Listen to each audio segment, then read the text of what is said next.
Hola, ¿cómo están? Muy buenos días a todos, Dios les bendiga. Gusto en saludarles. Bueno, hoy, tengo aquí la bendición de poder estar frente a ustedes nuevamente y le doy gracias a Dios por cada uno de sus corazones. Bueno, vamos a comenzar. Quiero comenzar o arrancar este devocional preguntándote primeramente, ¿a quién le gustan los deportes? Te puede sonar un poco raro eso que te pregunto, pero es indispensable que te lo pregunte porque fíjate que yo creo que todos tenemos un deportista favorito. La verdad es que yo no soy muy adepto a esta onda de que me gustan los deportes. En algún momento me gusta mucho la lucha libre, me gusta mucho el tema de el box, el kickboxing y toda esa onda. Y la verdad es que tampoco no sé mucho de los atletas, lo único que sé es que la preparación que llevan es una preparación sumamente fuerte, de mucha disciplina. Los entrenamientos son muy pesados y la verdad es que he notado y he visto personas que se dedican a eso y veo cómo hasta sus dietas son muy especiales. ¿Y por qué te digo todo esto? Fíjate que el tema de la disciplina en el deporte, eh, hablando en general, es una disciplina que si todos lleváramos al pie de la letra en nuestra vida natural, en cualquier área, nos llevaría a dar frutos grandes, frutos que sobreabundarían. Y vamos a comenzar por esta parte. ¿Te late? Te voy a leer una escritura que viene ahí en Hebreos 12, en el verso 1. Yo te lo voy a leer en Dios habla hoy, pero no importa en qué versión tú lo leas, no pasa nada, todos hablan de lo mismo. Dice así, por eso, nosotros teniendo a nuestro alrededor tantas personas que han demostrado su fe, dejemos a un lado todo lo que nos estorba y el pecado que nos enreda y corramos con fortaleza la carrera que tenemos por delante, ¿verdad? Ok, mira, comencé hablándote de los deportistas y toda esta onda. ¿Por qué? Porque estuve investigando un poco de cómo es que lleva o cómo es la vida de un atleta de alto rendimiento. Pero justamente vamos a hablar hoy de un corredor de maratón. ¿Sabes? Investigando un poco del tema de los corredores de maratón, ellos se tienen que preparar mental y físicamente por tiempos largos, ¿sale? Hoy los maratones más grandes son de 42 a 48 kilómetros, ¿sale? Y haz de cuenta que si una persona no está preparada durante el lapso de ese maratón, su cuerpo se empieza a entumecer. Imagínate que vas corriendo, ajá, o vas durante la prueba y su cuerpo se empieza a entumecer, le empiezan a doler las articulaciones y la mente empieza a pelear con él, su propia mente empieza a pelear con él. Su mente empieza a decirle, no, pues ya párate, ya me cansé. Le dice a su cuerpo, no, espérate, ¿ok? Y la mente empieza entre sí corro, no corro, y le manda al cuerpo una señal. Y es por eso que los atletas de alto rendimiento se preparan mentalmente también. Ellos tienen en la mente la meta, tienen el galardón, ajá, y ellos, bueno, hay un proceso que tienen que vivir. Primeramente, el proceso parte del entrenamiento diario, el entrenamiento diario, sea correr, sean pesas, sea la dieta, sea el dormirse temprano, sea el tener cierto tiempo de siestas, bueno, y etcétera, ¿no? También hablan de pruebas de resistencia. Ajá, algunos de ustedes sabrán a qué pruebas me refiero, ¿verdad? Las pruebas de resistencia, yo he visto que a los atletas les ponen pesas atrás y los ponen a correr, los ponen a nadar mucho tiempo, en temperaturas bajas, etcétera. Y también hablan de la disciplina. La disciplina habla de comer bien, ¿verdad? Ahorita te estoy hablando únicamente de manera natural, ¿ok? La disciplina, pues, habla de qué? De tener una buena dieta, de estar constantemente pues, tomando sus sueños, etcétera, ¿no? Y fíjate, el resultado de este proceso se va a dar, escúchame bien, se va a dar al no darse por vencidos. O sea que van a correr, van a hacer el deporte, estamos hablando de los maratones, van a correr, no se van a cansar, su cuerpo no se va a entumecer, y aún cuando su mente los quiere engañar, ellos van a tener como clave llegar a la meta. Ellos van a tener siempre en la mente llegar a la meta, cruzar la meta, ser ganadores de ese galardón. Y me llama todavía más la atención porque en la antigüedad, los atletas, escúchame bien, se desnudaban hasta quedar en ropa interior. ¿Para qué? Para que la ropa no les estorbara y pudieran ser más veloces, bien, más aerodinámicos. Y ya entrando un poco más en la enseñanza, vamos a partir de esto. Mira, nuestra vida, escúchame bien, nuestra vida en Cristo es comparada a una carrera de resistencia y no de distancia. Porque muchas veces podemos pensar que conforme yo conozco más de Dios, soy más cristiano, ¿verdad? O cuánto tiempo más tengo de conocer al Señor, soy más cristiano, pero no es así. Porque nuestra vida cristiana se refleja a través de las pruebas que tenemos día a día y de las victorias que obtenemos al resistir esas pruebas. Entonces, muchas veces podemos caer en la trampa de nuestra mente al decir, yo no puedo con esta situación, yo no puedo con este problema, yo no puedo con esta enfermedad, teniendo en cuenta que cuando nosotros somos cristianos y conocemos de la palabra, conocemos al Señor y tenemos comunión con Él ya nos ha entregado la victoria. Pero muchas veces a nuestra mente se le olvida, ¿verdad? Y hoy yo te voy a hablar de un hombre que para mí es un superatleta. No encontré otro ejemplo mayor en la Biblia, sino el de este hombre, y para mí yo creo que sería como un Tom Hardy de la NFL, ajá, eh, y te voy a hablar del Señor Jesús. Fíjate, el Señor Jesús tuvo actitudes de un atleta de alto rendimiento. Él fue sometido a entrenamiento, fue sometido a resistencia y fue sometido a disciplina. Y te estoy hablando que eso es siendo el Hijo único de Dios, el único Hijo de Dios, el unigénito. Y quisiera que leyéramos, vamos a la Escritura y vamos a Mateo 4, en el verso 1. Del verso 1 en adelante, te lo voy a leer. Dice así, te lo voy a leer en una traducción viviente. Dice, perdón. Luego el Espíritu llevó a Jesús al desierto para que allí lo tentara el diablo. Durante 40 días y 40 noches ayunó y después tuvo mucha hambre. En ese tiempo, el diablo se le acercó y le dijo, si eres hijo de Dios, di a estas piedras que se conviertan en pan. Jesús le dijo, no, las escrituras dicen, la gente no vive solo de pan, sino de cada palabra que sale de la boca de Dios. Después el diablo lo llevó a la santa ciudad de Jerusalén, al punto más alto del templo, y dijo, si eres hijo de Dios, tírate, pues las escrituras dicen, Él ordenará a sus ángeles que te protejan y te sostendrán con sus manos para que ni siquiera te lastimes el pie con una piedra. Jesús le respondió, las escrituras también dicen, no pondrás a prueba al Señor tu Dios. Luego el diablo lo llevó a la cima de la montaña más alta y le mostró todos los reinos del mundo y la gloria que hay en ellos. Te daré todo esto, dijo, si te arrodillas y me adoras. Vete de aquí, Satanás, le dijo Jesús, porque las escrituras dicen, adora al Señor tu Dios y sírvele únicamente a Él. Entonces el diablo se fue y llegaron ángeles a cuidar de Jesús. Mira, la escritura al principio nos habla de que el Señor había sido llevado al desierto para ser tentado. O sea, ¿para qué? Para ser entrenado. ¿Durante cuánto tiempo? 40 días, ¿verdad? Y casualmente, después de eso comenzó el ministerio del Señor Jesús. Ajá. Ahora quiero que reflexiones un poquito. ¿En cuántas ocasiones nos hemos hallado en situaciones de dificultad en las cuales no audiblemente el enemigo nos pregunta, ¿en dónde está tu Dios al que adoras miércoles y domingo?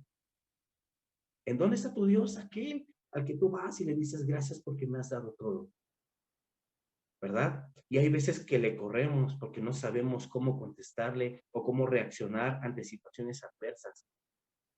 Ahí está, escúchame bien, ahí se está comparando a través de tu trabajo, de tu ministerio, de tu vida como hijo de Dios.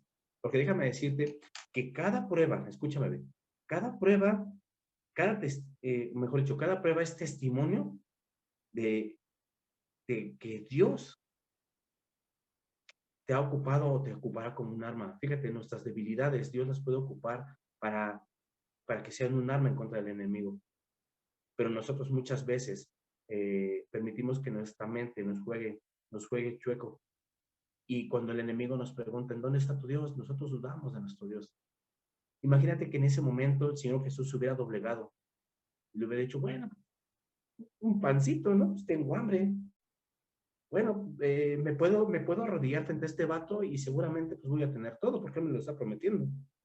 Pero lo importante de todo esto es que el Señor Jesús conocía, escúchame, el Señor Jesús conocía cuál era su herencia. Él sabía cuál era su posición y él conocía a su Padre.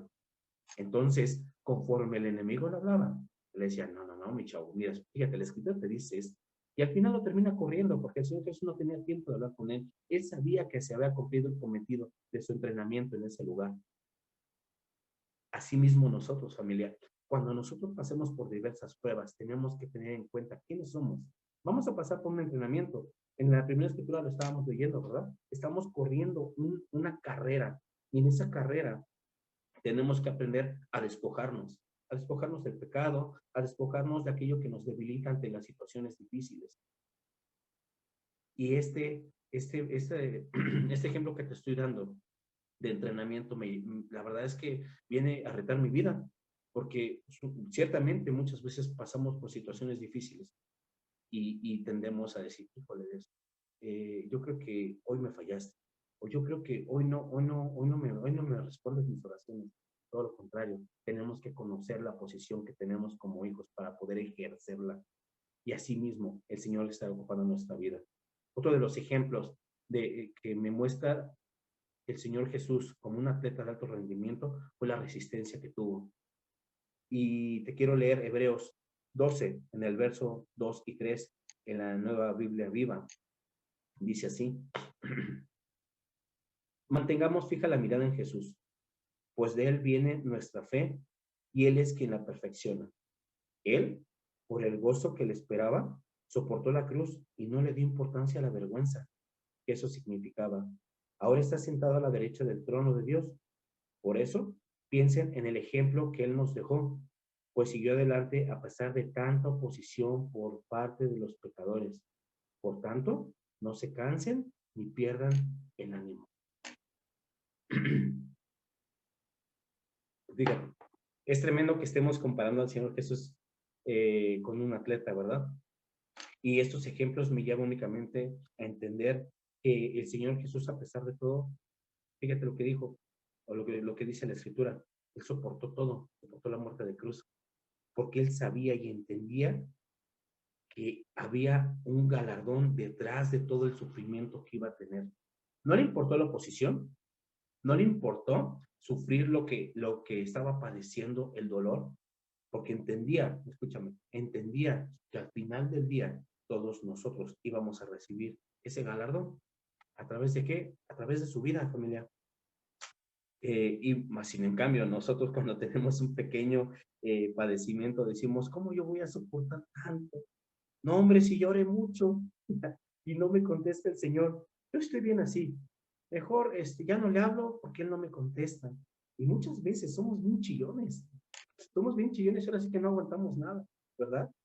Pero la resistencia, escúchame, la resistencia está basada en la medida de fe que nos fue entregada. Y esta va a ir creciendo conforme es ejercitada.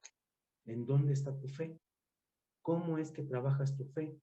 ¿Cómo ejercitas tu fe? Porque muchas veces nosotros le tenemos miedo al proceso. Ajá. Pero no te preocupes, mira, el proceso es solamente eso, un proceso. Y el proceso nos va a llevar a crecer. Nos va a llevar de tal manera que la circunstancia que nos tenía en la lona va a ser un testimonio de resiliencia y del poder de Dios en tu vida y en la mía. Eso es resistencia. Pon tus ojos en el galardón. Pon tus ojos en la meta. Jesús lo hizo. Y me llama tanto la atención porque el Señor Jesús, aún estando en el monte, cuando sintió miedo y le dijo a su papá, a nuestro Dios, le dijo, si puedes, pasa de mí esta copa. entró en razón. Es más, él ya sabía cuál era el propósito de su muerte.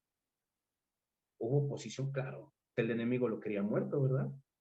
Los pecadores lo queríamos muerto. Mas, sin en cambio, él sabía cuál era su propósito. Y hoy yo te digo, resiste. Tienes situaciones fuertes, resiste. Tienes un familiar enfermo, te duele algo, tienes problemas, ora, no te canses de orar, porque ya fue puesta la fe en ti. Lo único que tienes que hacer es ejercitarlo y caminar en esa dirección, creyendo que tú vas a llegar a la meta y que el galardón lo vas a recibir. No porque lo digo yo, no porque la palabra lo está hablando. Amén. Otro de los puntos que demuestran al Señor Jesús como un hombre de alto rendimiento, un atleta de alto rendimiento, es la disciplina. Fíjate, ahí en Hebreos 12, el verso 11, la escritura nos dice así: por supuesto que ninguna disciplina parece agradable al momento de recibir, más bien duele. Sin embargo, si aprendemos la lección, los que hemos sido disciplinados, tendremos justicia y paz. El Señor Jesús nunca dejó de ver la meta en cuanto se trataba a nosotros. No, ¿sabes? Él, a través de su muerte, encontró justicia y paz, y no solamente para él, porque la Escritura dice que él ahora está a la diestra del Padre, intercediendo por nosotros. ¿Ok? Entonces, él sabe, y él sabe y sabía en ese momento que él era necesario mantenerse en esa disciplina. ¿Qué hubiera sucedido si en ese momento que estaba orando en el monte hubiera dicho, no, pues ahí muere, porque me voy a morir por estos vatos? ¿Verdad? ¿Qué hubiera sucedido? La verdad no me lo imagino. Yo creo que Dios hubiera encontrado un plan B, mas sin en cambio, el Señor Jesús se mantuvo disciplinado, porque él sabía cuál era el propósito por el cual él había venido a esta tierra. Fíjate, es bien importante que entendamos esto, familia. La nube de testigos es la que va corriendo a tu lado, esperando, escúchame bien, esperando a ver lo que esta carrera va a traer a tu vida. ¿Y te has preguntado quién es esa nube de testigos? ¿O qué es lo que esperan de ti? Lo que espera de ti la nube de testigos no es acusarte o ver cuándo te caes para decirte, híjole, este vato ya se cayó, lero, lero, cantilero. No, ¿sabes? Esperan a ver el fruto del desarraigo del pecado en tu vida. Esperan eso, y lo más tremendo de todo lo que te estoy diciendo es lo siguiente: mira, que la gente, la nube de testigos que está corriendo a tu lado, son tus pastores, son tus líderes, son tus hermanos en la iglesia, y no estás solo, porque la nube de testigos no fue puesta para juzgarte, fue para inspirarte y apoyarte y para testificar lo que en tu vida está sucediendo. Ahora te voy a hacer una pregunta. ¿Cuál ha sido la carrera que te ha tocado correr? Hoy, ¿qué carrera estás corriendo? ¿La pérdida de un familiar? ¿Adicciones? ¿Deudas? ¿Problemas familiares? ¿Infidelidades? ¿Violencia? Ajá. ¿Sabes? Parte importante de vivir una vida en Cristo es saber que no estás solo. Muchas veces nosotros nos creamos o nos autoimponemos la soledad, porque estamos a un Señor, heme aquí, Dios, aquí estoy. Y nosotros muchas veces decimos, estoy solo, tengo miedo. Y mira, no está mal que lo digas. Hay veces que nos sentimos así. Pero la importancia de empezar a vivir en disciplina, en resistencia y en entrenamiento diario, y correr esta carrera de la fe a través de que haya testigos también, una nube de testigos mirándonos y observándonos, es entender lo siguiente. Uno, no estamos solos, venimos a dar un fruto y el Señor ya lo hizo por nosotros. ¿Sí? Me llama mucho la atención porque hay ahora en estos tiempos hay un maratón que se corre en grupos, ¿verdad? Y bueno, se llama carrera de relevo, si no mal recuerdo. En esa carrera de relevos, todos corren como equipo, con un ritmo disciplinados. Todos van corriendo y se turnan para correr los rigores e imponer el ritmo. Escúchame bien, no estás solo. Puedes acercarte a tu líder, a tu pastor, puedes acercarte con un hermano de la iglesia. No te acerques con tu comadre, por favor, acércate con la gente que te puede edificar y te estaremos ayudando a correr esa carrera de la. Amén. Somos un equipo, porque es mayor la fuerza en equipo, que se genera en equipo, que la que se genera por individuo. Amén. Y el Señor Jesús sabía cuál era su posición, porque sabía que su Padre estaba de su lado.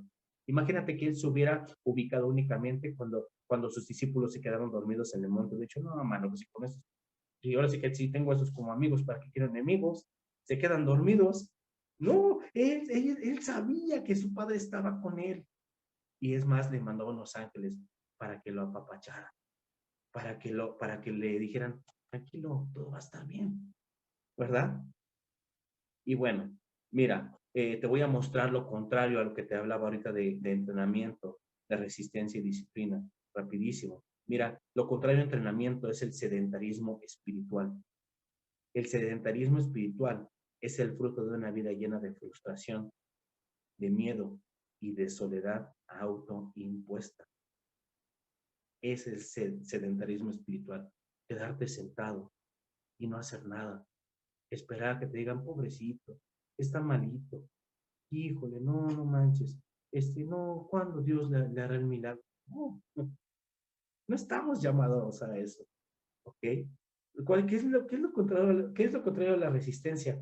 Lo que vivió el Señor Jesús, oposición. Fíjate, la oposición, o mejor dicho, una vida llena de oposición, también es una vida que se puede construir a través de la inconstancia a la comunión y el encuentro con Dios. Se van a levantar cosas. Si tú no oras, se van a levantar cosas. Si tú no buscas el corazón de Dios, se van a levantar cosas. Es más, aún buscando y orando se van a levantar cosas. Pero lo contrario a ello va a ser que tú estarás dispuesto, tu carne estará dispuesta al Espíritu. Amén. Sabrás manejar las cosas porque tendrás quien te respalde. Y bueno, lo contrario a la disciplina es la indisciplina. Escúchame bien. En pocas palabras, fácil y sencillo, la palabra o el significado de la palabra indisciplina es falta de obediencia. Falta de obediencia. Es lo que te decía hace un momento. ¿Qué hubiera pasado si el Señor Jesús se hubiera echado a correr? No hubiera obedecido, ¿verdad? ¿Qué hubiera sucedido? Bueno, hoy te lo pongo así. La clave de esa enseñanza es la obediencia. Obedece. Obedece lo que la palabra te enseña. Obedece lo que el Señor te habla a tu corazón. Amén. No estás solo. Tienes una familia que corre a tu lado. Vuélvete ese atleta de alto rendimiento, porque te lo voy a decir claro, fácil y sencillo. En la vida cristiana que tú y yo estamos viviendo, vamos a tener obstáculos. Tal vez nos caigamos, tal vez nos tropecemos. Lo importante es saber que tenemos a un Dios todopoderoso de nuestro lado, que nos estará extendiendo la mano y diciéndonos, levántate, porque esto yo lo voy a ocupar para humillar al enemigo. Esto que el enemigo te ha hecho caer o que te han puesto el pie o que te has caído por tu propia desobediencia, yo lo voy a ocupar para glorificar. Amén. Mira, a este punto, si viviéramos así, hemos perdido totalmente de vista la mente. Ya por último, te voy a volver a leer Hebreos 12:2 para poder cerrar esta enseñanza. Dice así, pongamos toda nuestra atención en Jesús, pues de Él viene nuestra confianza. Y Él es quien hace que confiemos cada vez más y mejor. Jesús soportó la vergüenza de morir clavado en una cruz, porque sabía que después de tanto sufrimiento sería muy feliz. Y ahora se ha sentado a la derecha del trono de Dios y interceder por nosotros. Amén. Te voy a pedir que cierres tus ojos ahí en tu lugar y vamos a dar gracias. Padre, yo te doy las gracias, Señor, por cada uno de los corazones de tus hijos. Dios, entendemos, Padre, que a lo que tú hoy nos estás llamando es a correr y a caminar una vida, Señor, diferente a la que hemos vivido durante tal vez, y nosotros habíamos aceptado nuestra condición de debilidad espiritual, Señor, y habíamos acostumbrado ya a vivir de esa manera. Pero hoy tú nos desarraigas de todo eso. Queremos empezar a correr, Señor, al lado tuyo. Sabemos, Dios, que no estamos solos. Espíritu Santo, muéstranos y enséñanos a caminar en ti, por ti. Gracias, Dios, porque también sabemos, Dios, que tú nunca nos has dejado. Hoy, nuestra mente, nuestra manera de caminar y nuestra manera de ver ha cambiado, por cuanto tú nos has mostrado que siempre estás con nosotros. Tú, Señor Jesús, eres nuestra inspiración. Tú eres nuestro ejemplo y queremos vivir de esa manera siempre. Te damos a ti toda la gloria, la honra y la alabanza.